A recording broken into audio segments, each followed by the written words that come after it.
1942, 80 years ago, I took $114.75, every penny I'd saved, and I bought 3 shares of City Service Preferred. And City Service was a pretty well-known name down then. Warren Buffett, the man with a net worth of over $100 billion, has a story to share. Here's what he did. When I was 11, I picked stocks. I had the whole wrong idea. I was interested in watching stocks, and I thought stocks were things that went up and down, and I charted them. I read books on technical analysis. I read Edwards and McGee. I think that was the classic then. Hundreds and hundreds of pages. And I read that whole thing over and over again. I read Garfield, Drew, I read everything. And I thought, the first 8 years, I thought the important thing was to predict what a stock would do and predict the stock market. And then I read Ben Graham, when I was 19 or 20. And I realized that I was doing it exactly the wrong way. But it didn't hurt that I had that background and everything. I rejiggered my mind when I read the book, The Intelligent Investor. And from that point, I never bought another stock. I bought businesses that happened to be publicly traded, but I became an owner of a business, and I did not care whether a stock went up or down the next day or the next week or the next month or the next year, and I didn't have any idea what it would do. I didn't know what the stock market would do, but I knew businesses. To have success in the long run, you've got to love what you do. Buffett believes that finding your passion and sticking to it is the key to success. By doing what you love, you'll have the motivation to keep going even when things get tough. I'm a bright guy who's terribly interested in what he does. So I've spent a lifetime doing it, and I've surrounded myself with people that bring out the best in me. And you don't need to be a genius in what I do. That's the good thing about it. If I went into physics or a whole lot of other subjects, I'd be an also-ran. But I am in a game that you don't need.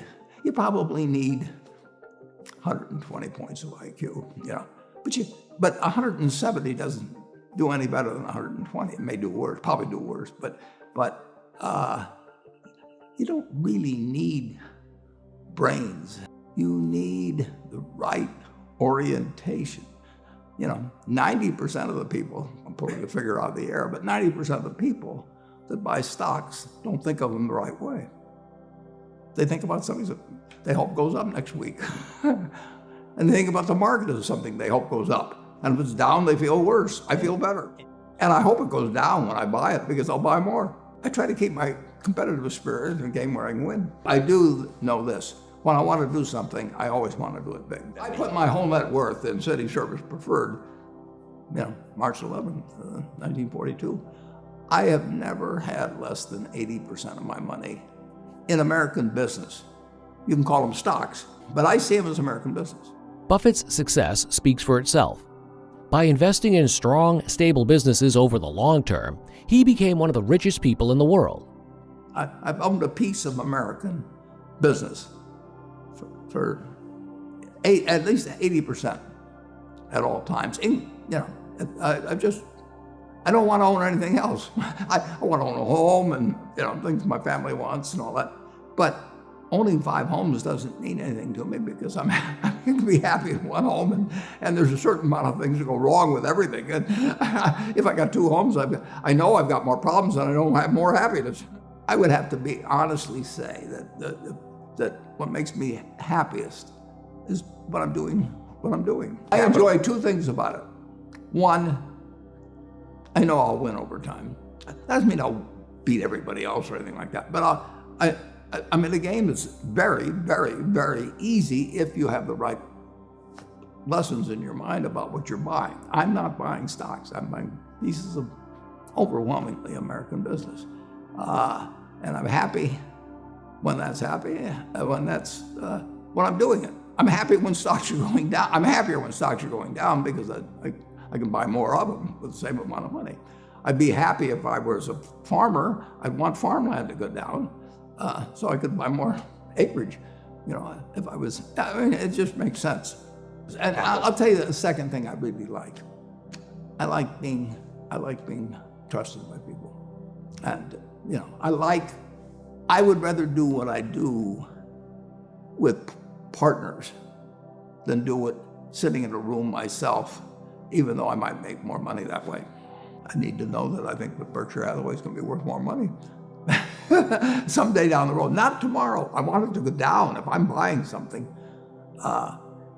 And I would say this, the world has changed a lot since that report was written. But the world changed a lot in 2000, 2 years ago. Let's pretend there is no stock market. Let's say I had to buy these privately, like you buy a farm privately, like you buy an apartment house privately. They're investments.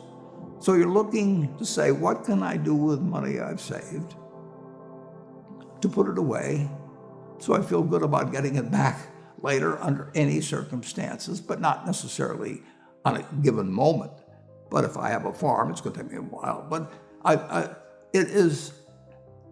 people would be so much better if they actually didn't have a stock market in terms of buying businesses. But, and when you're buying businesses, don't call them stocks. When you're buying businesses, when you're buying apartment houses, sometimes when you're buying raw land, all kinds of things. There's times when you get a chance to act and do something really intelligent. It may happen once every 10 years, once every 20 years. Depends on what field you're in, where you live, what you know, all of that. But most of the important things, there's a lot of foundational work. The United States economy, and it's very easy to look at the statistics on it. I mean, more people, a greater percentage of the American population is wealthy now, or having more income now than they've ever had. And if you look at whether Bank of America can give you their average deposit, I mean, you just look at the wealth that's out there, and that doesn't mean everybody's wealthy, but it does mean relative to any other period of time, people have more money now. They get mortgages at lower rates than they've ever gotten. So if they want to buy an apartment, where the bottom 2% in terms of income in the United States, the bottom 5%, and for sure the top 1%, all live better than John D. Rockefeller was living when I was 6 years old. John D. Rockefeller was the richest man in the world. And today, you can get better medicine, better education, better entertainment, better transportation. You can do everything better than he could. You can, it's astounding. That's in my lifetime. That if you wanted to watch a football game, he still had to go there. and I can sit there with this big screen, and they keep showing me the replay, so that explaining to me what happened and everything. And maybe everybody doesn't have a screen as big as mine, but damn near everybody has a screen or an iPhone or a computer or access to one, and they have access. I mean, when I was born, the dentist didn't use Novocaine. There's no country that's done what our country's done. If you go back 3 of my lifetimes, are looking at less than 1% of the world's population, closer to half of 1%. Half of 1% of the people in the world are sitting in this land. They don't work harder than people in all the rest of the world. I mean, in terms of hours of unpleasant labor, everybody's got hours of unpleasant labor in those days practically. They don't come laden with gold, and they are half of 1%. And they work the same hours, they got the same IQs. They may be a little self-selected in terms of enterprise, in terms of going across oceans and things.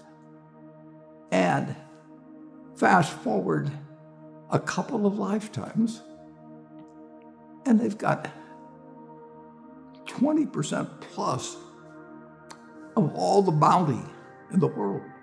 I mean, that is something that has worked like nothing. Just imagine that.